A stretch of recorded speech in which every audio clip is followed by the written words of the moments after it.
మన ప్రభువును రక్షకుడునైన యేసుక్రీస్తు వారి అతి శ్రేష్టమైన నామంలో అందరికీ వందనములు.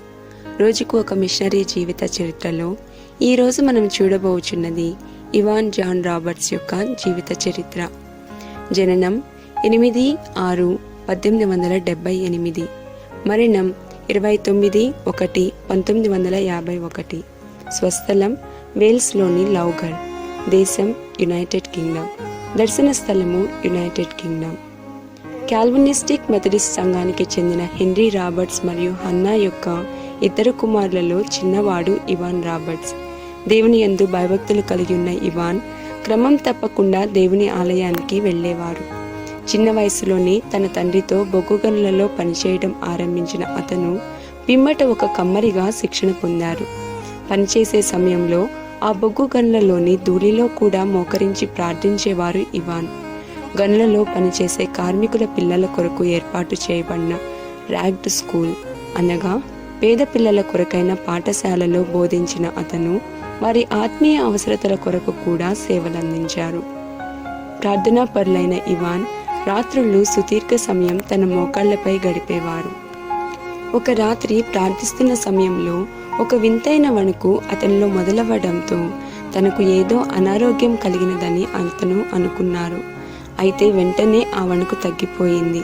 అప్పుడు తన గదిలో దేవుని సన్నిధిని అనుభవించిన అతను దాదాపు 4 గంటల పాటు అక్కడ దేవునితో మహిమకరమైన సహవాసాన్ని పొందారు.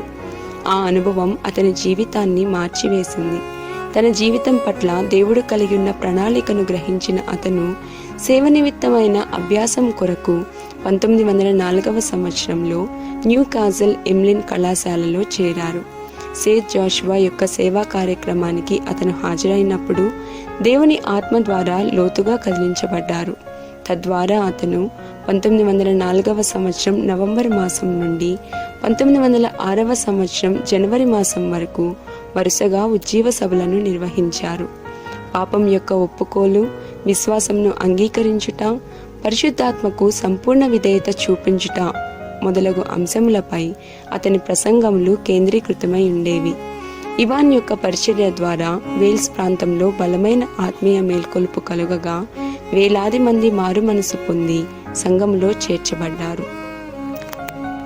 దీనత్వం కలిగి ఉన్న ఇవాన్ దేవుని సేవ చేయుటకు బలమైన వాంఛతోనూ శక్తివంతమైన ఉత్సుకతతోనూ నిండుకొని ఉన్న దైవజనులు. దేవుని యొక్క నడిపింపుకు లోబడే మనసు, మోకాళ్లపై దేవుని యొక్క సన్నిధిలో ప్రార్థించుటకు అతనికున్న సంసిద్ధత క్రైస్తవ సంఘంలో ఉజ్జీవం తీసుకొని వచ్చే బలమైన సాధనముగా అతన్ని మార్చాయి. వేల్స్ ప్రాంతం దేవునిచే కదిలించబడవలనని అతను ఒకసారి 13 గంటల పాటు ప్రార్థించినట్లు అతను ఒకానొక సందర్భంలో చెప్పారు.